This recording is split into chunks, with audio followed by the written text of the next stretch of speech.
नमस्कार दोस्तों, मैं हूँ ज्योत्सना लाल और आप सभी का स्वागत करती हूँ मेरे चैनल ज्योत्सना लाल में। तो कैसे हैं आप लोग, ये बताने के लिए कमेंट में हर हर महादेव ज़रूर लिखिएगा। तो चलिए आज मैं अपना टॉपिक स्टार्ट करती हूँ। जैसा कि आप लोगों ने थंबनेल में देखा कि पुराने कपड़ों को क्या करें। पुराने साड़ियाँ हैं, पुराने कुछ हमारे पति के चाहे बच्चों के कपड़े हैं, तो उनका क्या करना चाहिए। ठीक है, बहुत सारे कपड़े हो जाते हैं, तो जब पुराने कपड़ों से ही आपका कबर्ड भरा रहेगा, घर भरा रहेगा, तो आप नए कपड़े कहाँ रखोगे। ठीक है, तो मैं इन कपड़ों का क्या करती हूँ, चलिए मैं आप लोग को ज़रूर बताती हूँ। तो सबसे पहले तो मैं आप लोगों से ये कहूँगी कि आप लोग दिखावा ना कीजिए। ठीक है, ये तो खैर टॉपिक नहीं है, ये मैं थोड़ा सा टॉपिक से हट के आपको बता रही हूँ, लेकिन मैं यहीं से आपको स्टार्ट करके बताती हूँ ताकि आपको समझ में आ जाए। ठीक है, आप दिखावा बिल्कुल ना कीजिए। आप ये बिल्कुल ना सोचिए कि हमने ये एक साड़ी एक ओकेज़न पे पहन लिया है, मतलब एक त्यौहार पे पहन लिया है, तो मैं उसको दूसरे त्यौहार पे नहीं पहनूंगी। या फिर इस ड्रेस पे 2-3 फ़ोटो मेरी स्टेटस पे लग चुकी है, 2-4 लोगों ने हमें देख लिया है, तो मैं वो साड़ी फिर नहीं पहनूंगी, नहीं। हाँ, अगर आपको भगवान ने दिया है, अगर आपकी कैपेसिटी उतनी है, अपने ऊपर खर्च कर सकती हैं, तो कीजिए। अगर आप बजट के अकॉर्डिंग चलती हैं तो अच्छी बात है। लेकिन जिन महिलाओं को बजट की दिक्कत है, वो उनके पास उतनी सारी चीज़ें नहीं हैं, व्यवस्था नहीं है, फिर भी ऐसा सोचती हैं, तो ये गलत है। ठीक ना, आप अपने बजट के अकॉर्डिंग चलो, आप अपने बजट के हिसाब से चलोगे ना तो ठीक रहेगा। और दूसरी बात कि आजकल की साड़ियाँ हो या कपड़े हों, चाहे कुछ भी, उतनी जल्दी ना फटती नहीं हैं। ठीक ना, भले थोड़ी सी पुरानी हो जाए, आप खुद आपका खुद मन कुछ दिन के बाद हट जाएगा कि अब नहीं पहनती हूँ, बहुत दिन से पहन रही हूँ। ठीक है, लेकिन आप सोचेंगी कि कोई साड़ी एकदम जब तक फटेगी नहीं तब तक हम छोड़ेंगे नहीं, तो वो बात भी नहीं है। तो चलिए मैं बताती हूँ। मैं तो वैसे रहती हूँ फ्लैट में रहती हूँ। तो मेरी जो फ्लैट में आप लोगों ने, एक दीदी ने कमेंट किया है कि दीदी पुराने कपड़ों का क्या करें। ठीक है, बहुत सारी कपड़े हो गए हैं और बहुत सारी सूट और समीज और साड़ियाँ भी हैं। तो मैं उन्हें स्पेशल से बताऊंगी जिन्होंने कमेंट किया है। तो सबसे पहले कि आपका कमेंट करने के लिए बहुत बहुत धन्यवाद। आपने मुझ पे विश्वास किया कि मैं आपको इस विषय पे सलाह दूंगी, तो इस काबिल समझने के लिए आपका तहे दिल से शुक्रिया। तो चलिए मैं बताती हूँ कि सबसे पहले मैं क्या करती हूँ। तो मैं जो फ्लैट में रहती हूँ ना, यहाँ के जो हमारे सफाई कर्मी लोग हैं, ठीक, जैसे कि सुबह में जो झाड़ू लगाने वाले आते हैं, जो रूम के बाहर जो बालकनी होता है, वो बालकनी में लगाने के लिए आते हैं। तो मैं ना उनसे, मैं जब फर्स्ट बार जब मेरे घर में कपड़ा निकला था मेरे हस्बैंड का, तो जेंट्स लोग ही लगाते हैं, तो मुझे उनसे पूछने में हिचकिचाहट हो रही थी। मैं सोची कि मैं पूछूं कैसे।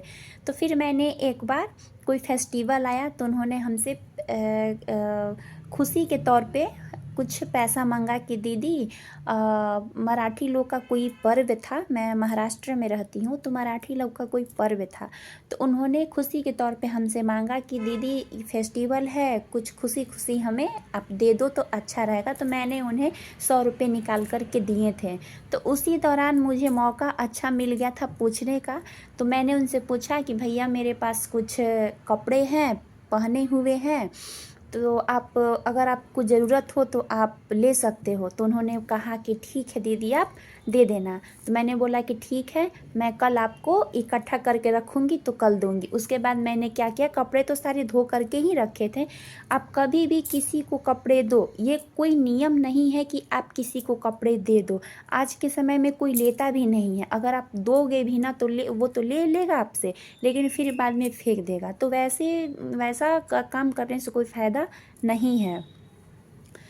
तो फिर ना आप, हाँ, तो फिर मैंने ना इकट्ठा किए और इकट्ठा करके उसको, रखा हुआ कपड़ा था तो इकट्ठा करके फिर उसको इस्त्री करी, आयरन किया। और आयरन करने के बाद, उतना पुराने भी नहीं थे लेकिन हाँ ठीक थे, तो मैंने आयरन करके उनको दे दिया। और सच में उन्होंने यूज भी किया उस कपड़े को, क्योंकि जीन्स जो भी थे हमारे मिस्टर के ना, सब कंपनी वाले थे और सब मतलब कि ठीक थे।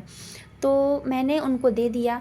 उसके बाद क्या करती हूँ, सेकंड नंबर पे कपड़ा डिस्ट्रीब्यूट कर देती हूँ। डिस्ट्रीब्यूट करने का मतलब कि जो हमारी कॉलोनी है, हमारा बहुत बड़ा कॉलोनी है, मतलब बिल्डिंग जो है, मतलब 20-25 तला मंजिला बिल्डिंग है।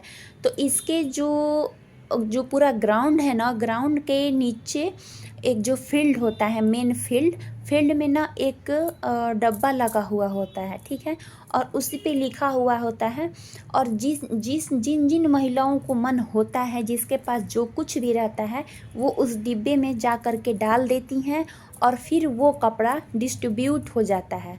मतलब कि गरीबों को, जिसको ज़रूरत हो उसको वो कपड़ा चला जाता है। तो मैं तो अधिकतर उसमें करती हूँ, उसमें डाल देती हूँ और फिर जो है उनको दे देती हूँ, जो आते हैं भैया झाड़ू लगाने के लिए तो उनको दे देती हूँ, ठीक है। और अगर आप लोगों के साथ ऐसा नहीं है, ज़रूरी नहीं है कि सब महिलाओं के यहाँ सफाई कर्मी आते हों या लेते हों।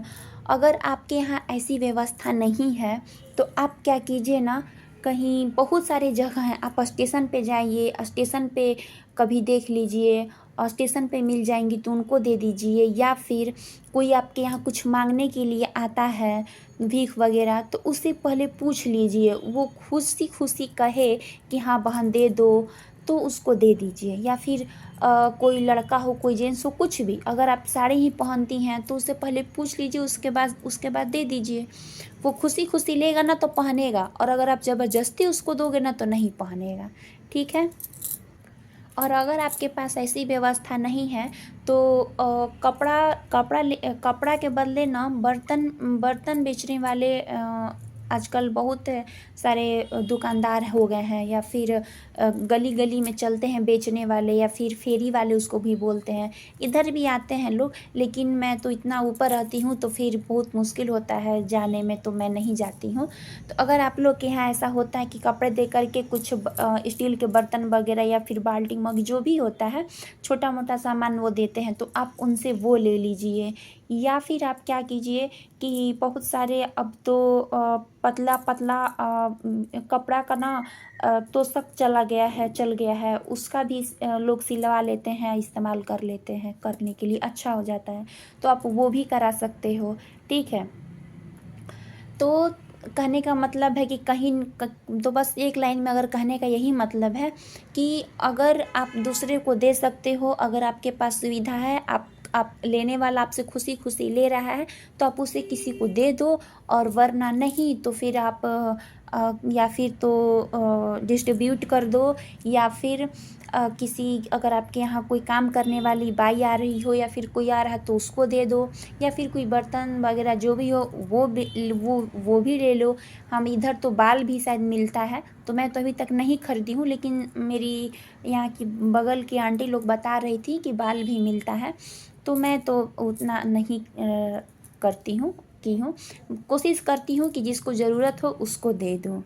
तो और हाँ, किताब की रहा बात किताब का, तो किताब कॉपी भी ना, मैं किताब कॉपी भी याद आ गया तो मैं बता ही देती हूँ इस वीडियो में, कि बहुत सारे लोग बोलते हैं ना किताब नहीं बेचना चाहिए, ठीक। अरे भाई क्यों किताब नहीं बेचनी चाहिए?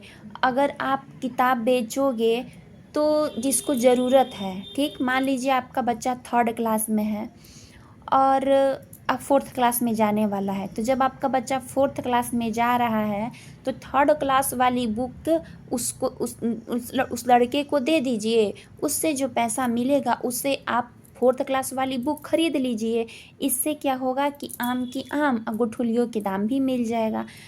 और आजकल तो बुक इतने महंगे महंगे आ रहे हैं जिसका कोई हिसाब नहीं। अगर वो बच्चा नहीं भी पैसा दे रहा है और अगर आप अपने बच्चे के कॉपी किताब खरीदने में समर्थ हो, तो आपसे आपके बच्चे के जो पीछे वाले स्टूडेंट हैं उनको, जिनको ज़रूरत हो, जिनके गार्जियन पेरेंट्स खरीद सकते हैं, उनको मैं नहीं कह रही हूँ। क्लास में बहुत सारे बच्चे होते हैं जिनके घर की हालात हमारे सबके हालात एक जैसी नहीं होती है। मान लीजिए घर के बच्चे, एक क्लास में 80 बच्चे हैं, ज़रूरी नहीं है कि 80 बच्चे के पेरेंट्स उनको सारी सुविधा देने में सक्षम हो। तो जिन स्टूडेंट को ज़रूरत हो आप उन्हें दे दीजिए। और अगर आप सक्षम हैं तो आप अपने बच्चों का न्यू खरीद दीजिए, और नहीं तो फिर आप भी किसी बच्चे का ले लीजिए। लेकिन ऐसा कुछ नहीं है कि किताब नहीं बेचना चाहिए, कॉपी नहीं बेचना चाहिए। अगर नहीं बेचेंगी तो फिर रूम में कहाँ रखेंगी? इतने हर एक साल इतना एक क्लास में 14, 15, 16 बुक आती हैं। अब बताइए कि आप इतना सारा बुक कहाँ रखेंगी, कैसे रखेंगी? ठीक है, तो बस मैं तो बेच देती हूँ। और बाकी आप लोगों की मर्जी, हम कोई ज़ोर ज़बरदस्ती नहीं है आपके साथ। बस इतना ही। तो चलिए, हर हर महादेव।